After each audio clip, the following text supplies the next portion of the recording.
Welcome to the Social Podcast, where no discussion or debate is off limits. Oh, have a seat.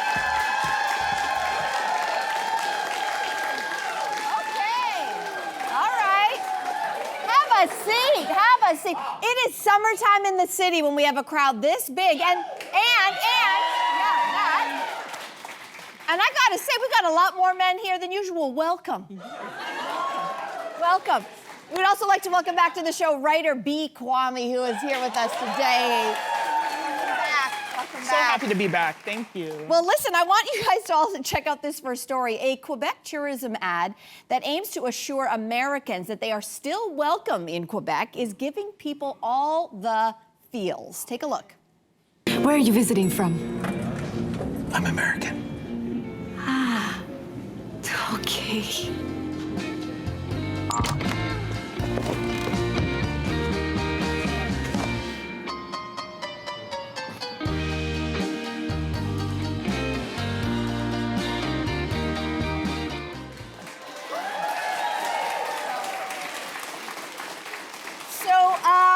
Does this sentiment strike a chord with how you feel, both as a Canadian at the moment, and also what do you think this is saying to our American neighbors? It gets you, doesn't it? Like, you can't even help yourself. No, Oh. not everybody. Oh, not everybody. Okay, I'm speaking to the people who it kind of got you. It got me because I feel like it's a really clever piece of marketing. There's a bait and switch there. When you see the button, hand going to the button, you're thinking, God, what's she gonna do?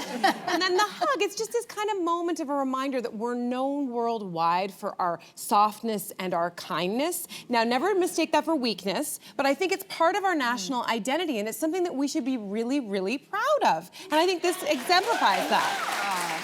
What do you think, B? Oh, I was kind of on the girl. I'm not feeling what you're feeling, but Thank you.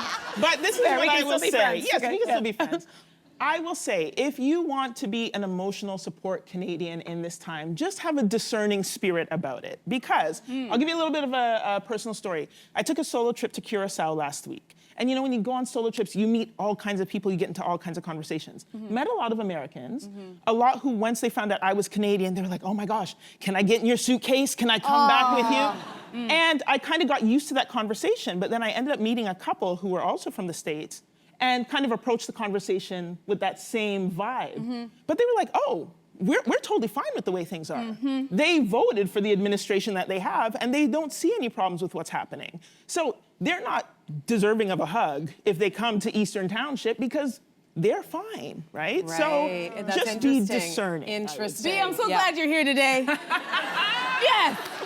Because I felt the same way, and it was interesting to see the feedback from you guys. You guys also weren't buying it. Although, let me say, this is a brilliant ad because it's so hard to have a political ad that's not political. Exactly. And they walked that line, and it was all feel good, and it was cute, and it was great. But like you, I'm not gonna forget that these are the same people who voted this person, Donald Trump, in not once, but twice. Half is still a lot. Half is still a lot. And not, okay, after the first time, I think that feeling that we all are feeling bad for the Americans, because you can't help it. Whether you're watching the news or not, you're seeing what's happening. You hear that people are losing their Medicaid. You're watching what's happening in Texas where these floods and people are dying. We're not heartless. We are feeling bad for them. But for me, I just cannot forget that election wasn't too long ago. And I cannot forget the overwhelming majority of people, even though it's half, a lot of people said with their chest that they wanted him back in office. This after the insurrection, after telling people and encouraging medical professionals to encourage people to put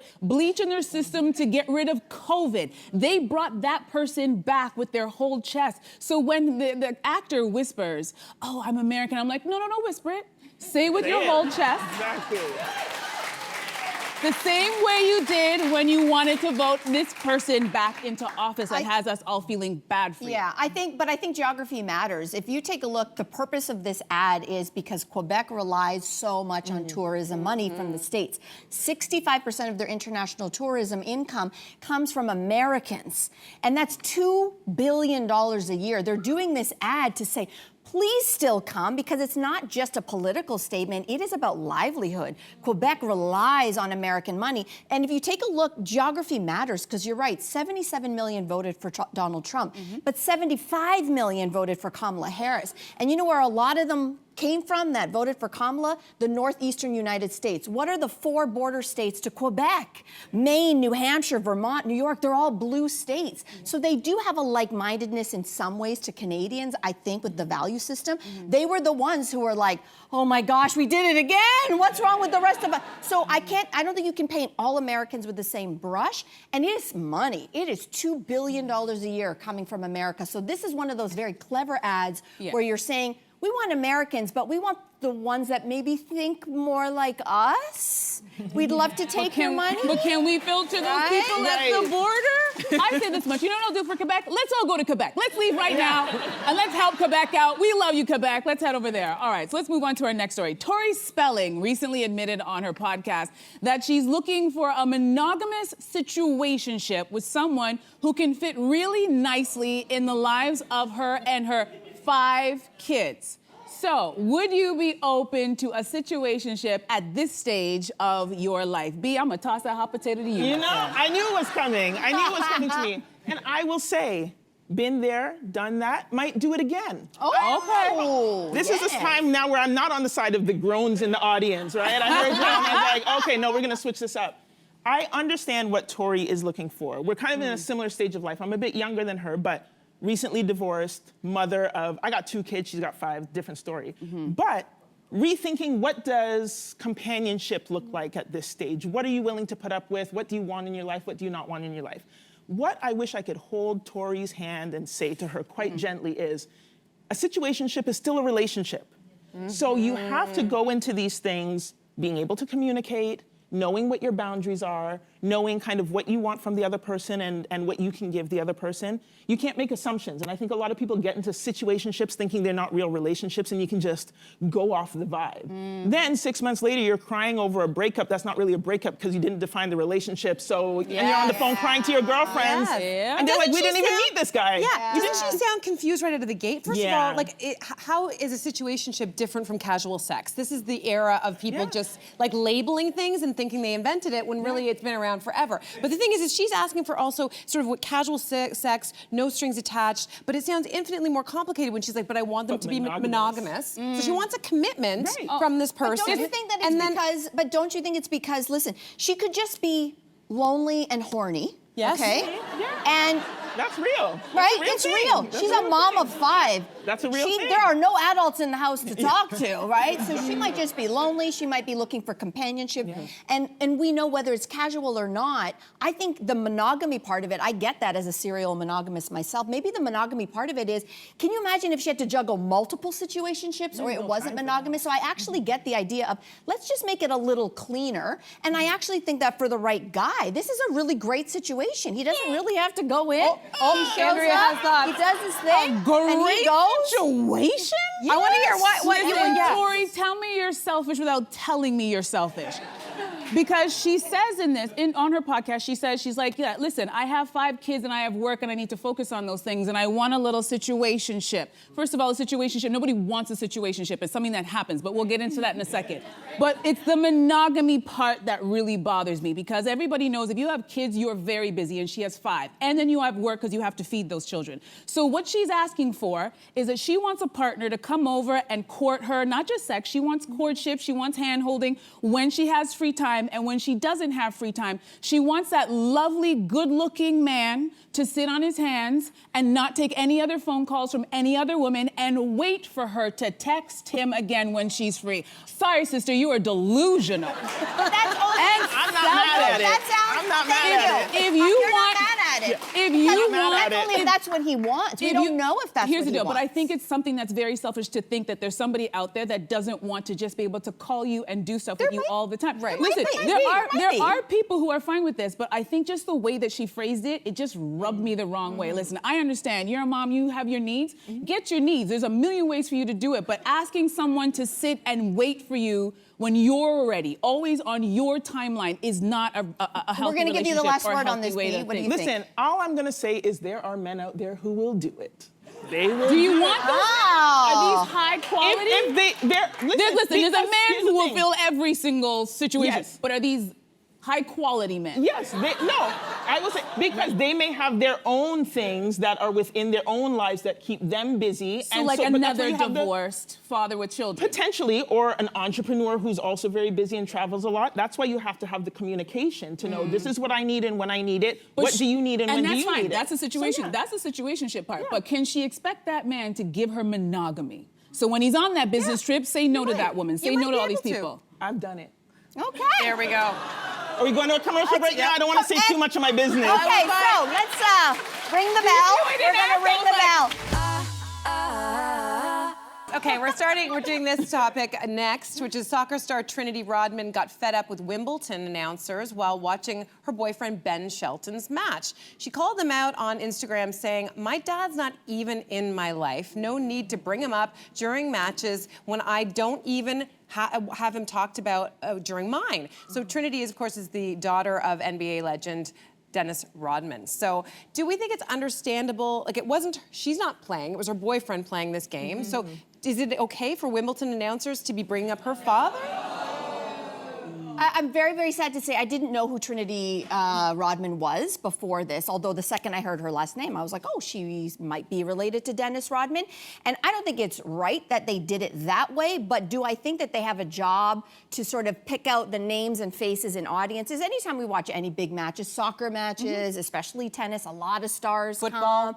Football. Like, I love to see who's in the crowd, right? So I think a good commentator is going to be able to recognize the face, have done some research to know who is there, and to be able to deliver the information in a way that's informative, provides context. But I didn't think they have to do this, because she is a star outside of her father. She was not only the number one, but the youngest draft in the NWSL, which is the professional soccer league. She was only 18. She made history at the time. She is a superstar soccer player. You should have led with, we have a young soccer star in the audience today. That, lead with her credentials.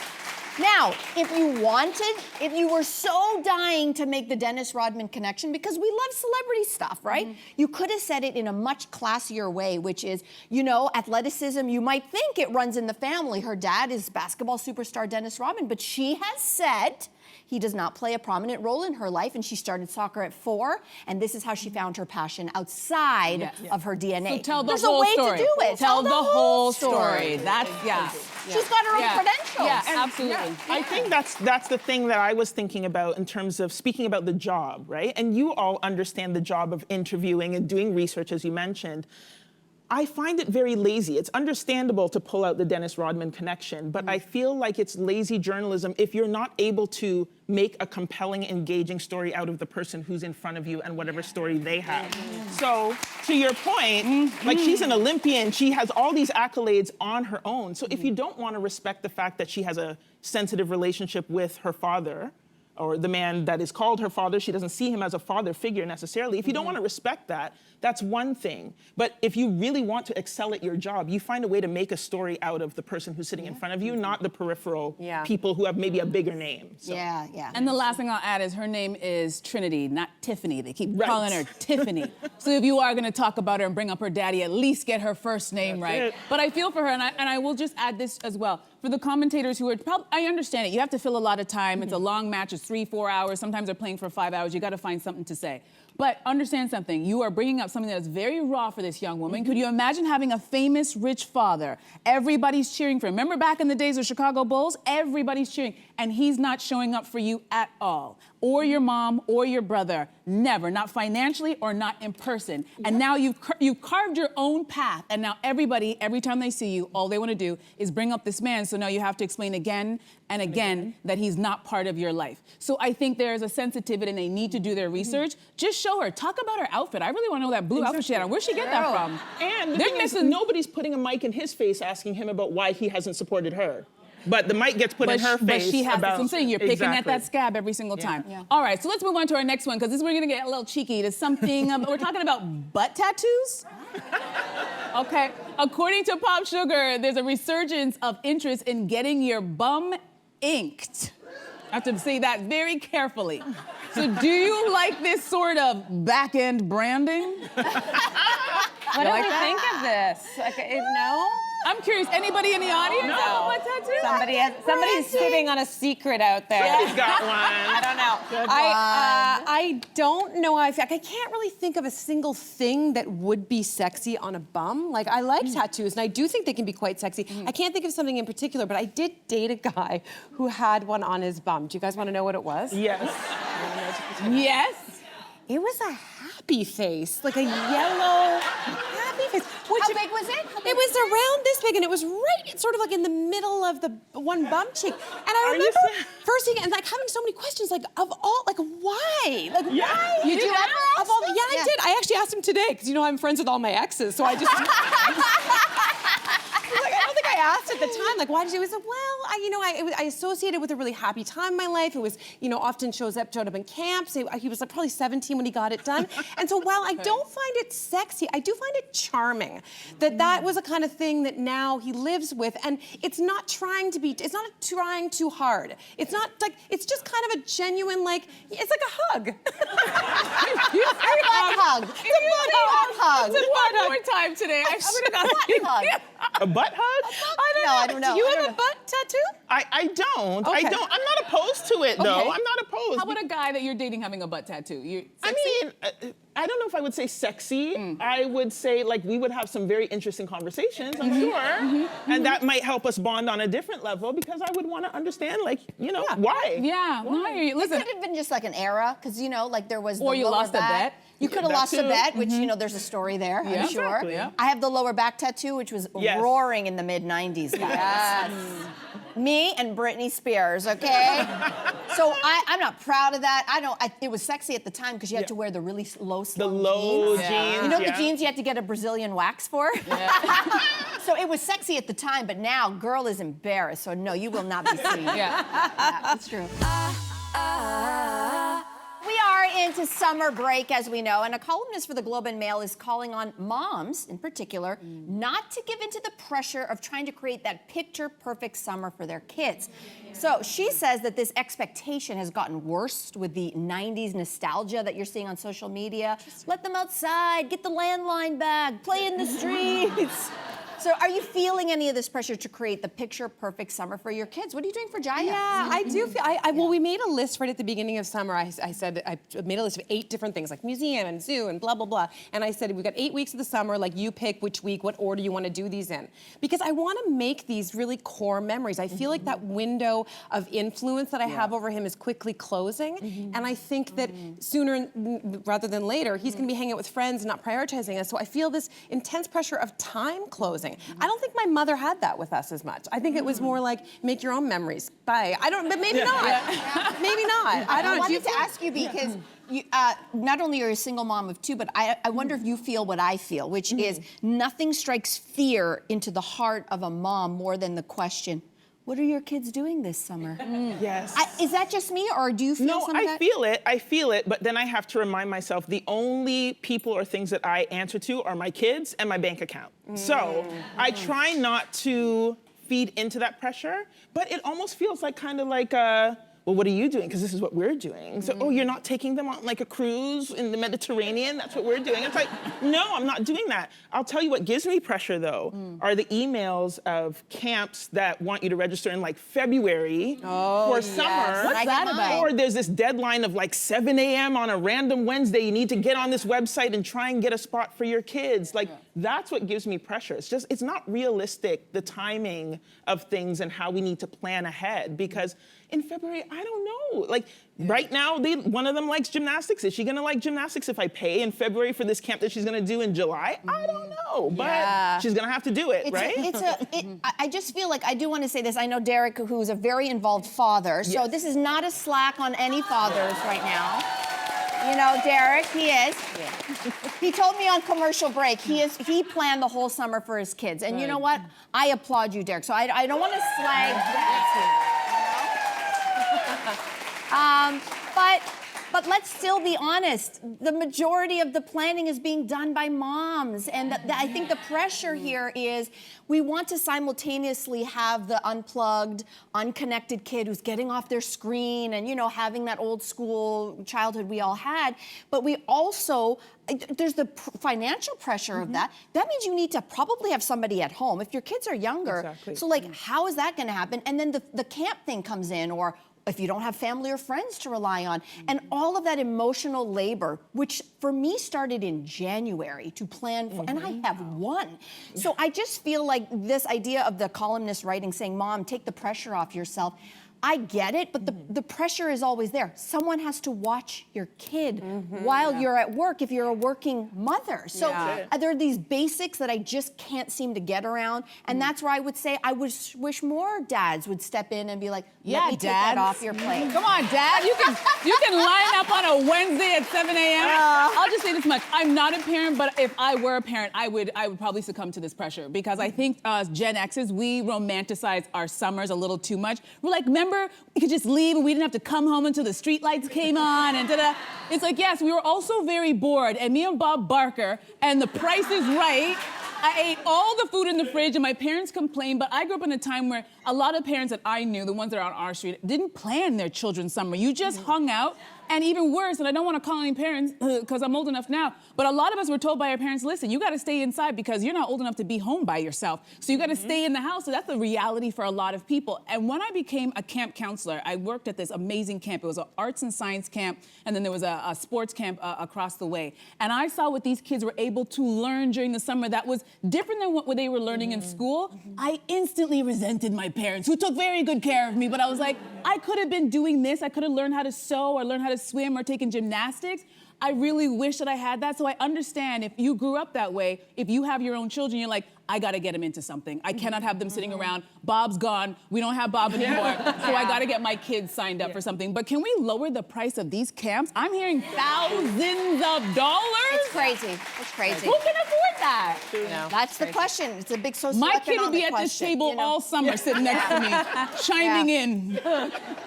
Tomorrow on The Social, our kids host the show. Yeah, could you imagine? No. That'd be hilarious. It'd be off the rails real quick. B, Kwame, we love having you here. Happy summer with the kids. Same to you. On that cruise in the Mediterranean. It's true. Subscribe to The Social Podcast so you don't miss a fiery debate. Until next time, socialites.